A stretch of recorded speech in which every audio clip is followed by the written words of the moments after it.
Okay, let's just start with this number, $15 million.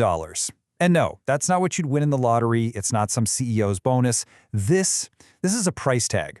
A price tag placed on the head of one of the world's most wanted men. That was the bounty the U.S. put up for Nemesio Oseguera Cervantes. And that name, well, it's a name that just set an entire nation on fire. So let's get into it. Today we're breaking down Mexico's cartel war, specifically the killing of the infamous El Mencho and the absolute firestorm that exploded right after he was taken out. So, let's start at the very center of it all, the Kingpin Falls. This whole thing kicked off with the takedown of one of the most powerful and honestly one of the most feared men in the entire global drug trade. And this was an operation that had been in the works for months. But to really get why this is such a huge deal, you got to understand who we're talking about. El Mencho was the head of the CJNG, the Jalisco New Generation Cartel. And look, this is not just some local gang. We're talking about a massive, sophisticated criminal empire. They have a global network and a truly terrifying reputation for going head-to-head with security forces, like with military-style attacks. So, how did it all go down? Well, it was fast, and it was violent. A special military op cornered El Mencho in a place called Tapalpa in Jalisco. A massive firefight broke out, and in all that chaos, El Mencho was hit. He was wounded so badly that he actually died from his injuries while they were flying into Mexico City. Just like that, in a matter of hours, the Kingpin was gone.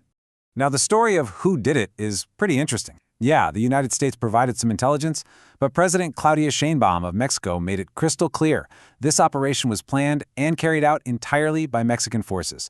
You know, it was a real point of national pride and maybe even a carefully worded message to the rest of the world. But here's the thing. Taking out the leader didn't stop the violence. Not even close. In fact, it was like throwing gasoline on a fire.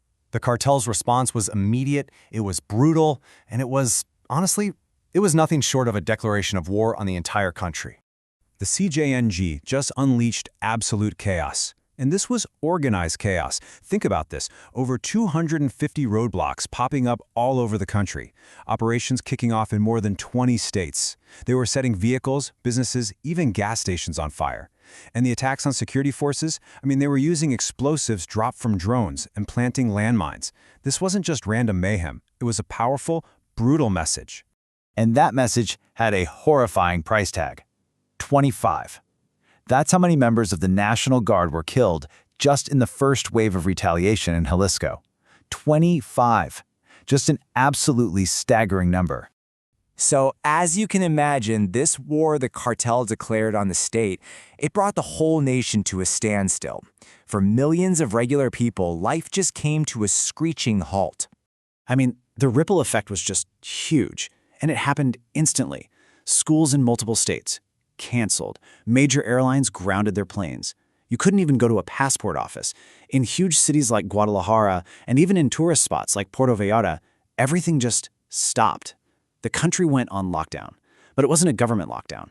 It was a lockdown enforced by pure fear. And this really brings it home, makes it personal.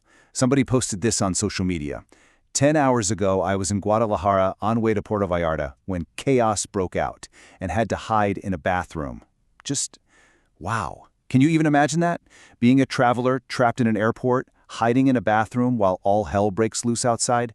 That was the reality for so many people. The images that started popping up online were just surreal. You'd see these pictures of tourist beaches in Puerto Vallarta, right? But then in the background, you'd see these huge plumes of black smoke from burning cars and trucks. That contrast was just so jarring, and it really captured the whole crisis. It showed that this violence could explode anywhere, anytime, even in paradise. And as you can probably guess, the rest of the world started to take notice. Fast. This wasn't just a local problem anymore. The crisis spilled over the borders and became a serious international issue. All of a sudden, governments everywhere were scrambling. The U.S. told its people to shelter in place. India and Chile issued travel advisories. Canada was on the phone with their counterparts in Mexico. You can just imagine the diplomatic phone lines lighting up as the whole world was watching this unfold and getting pretty nervous. And the timing on this? It couldn't be worse. Mexico's supposed to be co-hosting the 2026 FIFA World Cup. And this massive wave of violence has everyone asking some really tough questions about security. Especially since Guadalajara, one of the cities at the heart of the chaos, is a host city. So the question everyone is asking now is Mexico going to be safe for an event that big?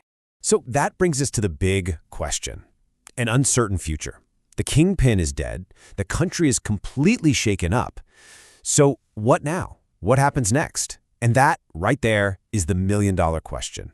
And there are no easy answers. I mean, how do you even look at this? Is it a major victory, or did it just create a power vacuum? On one hand, yeah, taking out a guy like El Mencho is a huge blow to a massive criminal organization. It's a win. But, on the other hand, history has shown us time and time again that when you take out the leader, you often create this dangerous power vacuum. And that can lead to bloody wars over who takes over next.